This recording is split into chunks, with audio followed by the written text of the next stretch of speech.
سبوح قدوس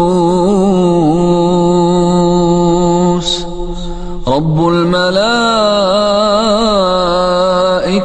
والروح.